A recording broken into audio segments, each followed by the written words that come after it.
Ladies and gentlemen, welcome back to the Hard 100, a video series documenting the culling of my collection from what it is to what it's going to be, and that is a Hard 100 games.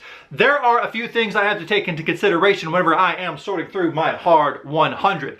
One thing I have to wonder about is, do my friends have this game as well? Do my friends like this game? The game we're talking about today is a game that my friend Phil has, but not this version. So it brings up a very interesting thing about, is a version of a game better than another version of the same type of game? So what makes one Dominion best over another Dominion? What makes one legendary game better over another legendary game? Is it theme? Is it mechanics? Is it whatever? Today we're gonna talk about a game that is all about smashing up them buildings and being the undisputed King of New York. King of New York by the one and only Richard Garfield, not the cat, that's the magic guy, is a game for you and a handful of friends in which you are trouncing around New York City and beating up buildings and taking down the army and fighting each other. Now the theme in this game, the way it's perceived to me, is that you are a monster who is after fame. You are trying to be the best monster, the literal King of New York, in order to have the most fame and get the most star power. I know they call the points victory points in this, but the way it makes it feel, especially that if the army picks on you too much, the Statue of Liberty comes to help you, that it makes it feel like you're just trying to be famous, like a famous monster. People can buy merchandise and it's all very, very silly. And once I kind of looked at the game through that lens and not just a standard cartoony, monstery King of Monsters kind of game, it actually got a lot better for me.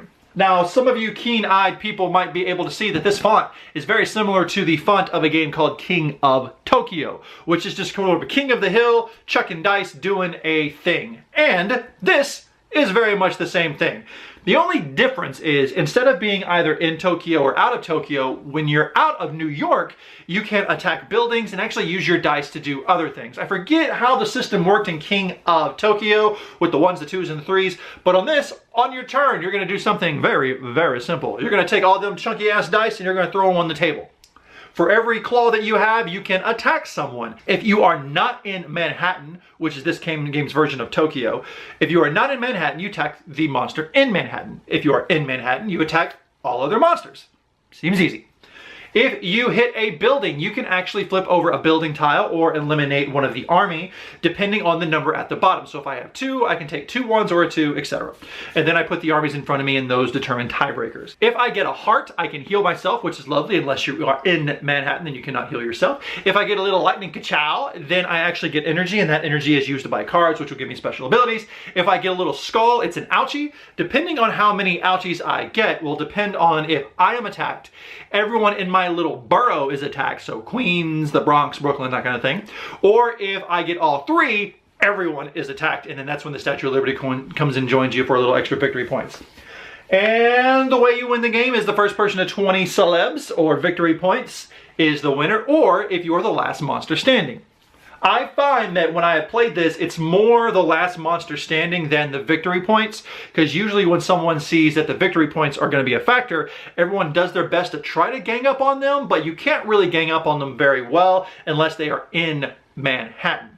Now, if you are in Manhattan and you take damage, that is your opportunity to leave Manhattan, but you can't leave it voluntarily otherwise. So when you go there, it's a very push your luck kind of thing.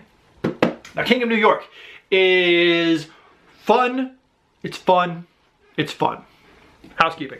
God bless Yellow, because they put all their shit on the front of the box. 2 to 6 players. This game at 2 players, no. You're only attacking one person. Nah. But I played it at 3 players, which was okay. I played it at 6. No, I played it at 5, which was very, very fun, because once you open it up at 5, actually 2 monsters can go into Manhattan and they can go up simultaneously. But if it's 2, 3, or 4, only one person can be in Manhattan. It's a lot of fun. Ages 10 plus, okay. And then 40 minutes. We played it and it was about 35, 40 minutes. That seems a bit spot on. I love the arts. I love the idea of kings fighting in New York. I would be interested to see a game where it's literal kings, like King Arthur. No, that's dumb. Don't. We have a man named Mr. Fish. We have a T-Rex named Sheriff. We have Kong. We have all kinds of things. There's expansions out the ass for this. Everything from Cthulhu to an actual King Kong, not Raver Kong back here. I like King of New York. It's chucking dice. It is a good time.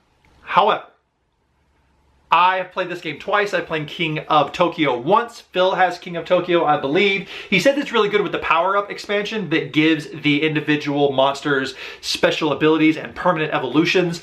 I find that you don't really focus on getting the cards as much until one or two people starts taking cards and they start getting benefits that no one else has. These cards are everything from reroll this to if you get 2 of these, you actually get an extra 1 of these or roll an extra die. They are a lot. You can move before you roll because normally you're supposed to roll and then move. I will not be keeping this game out of the Hard 100. And the reason why is this game is very similar to another game that I have called Dice Town. Dice Town is a game set in the old Wild West in which you are just throwing dice and trying to get poker hands and that kind of thing.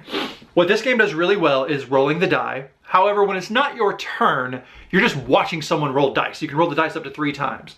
However, in Dice Town, everyone gets to roll dice at the same time. And if it's just a standard dice chucker, kind of a King of the Hill thing, I don't really have a King of the Hill type game, but I have a chucking dice. And if I'm gonna want you to start chucking dice and making little sets and Yahtzeeing it up, let's all do it together. Besides, I also have Elder Sign, and if I'm gonna watch one person roll dice, I'm going to do it cooperatively where that dice roll really affects me and is not necessarily just waiting for my turn. There's a lot of waiting for your turn in this, and when someone is getting that, oh, what do I do with these dice? Do I attack? What do I do?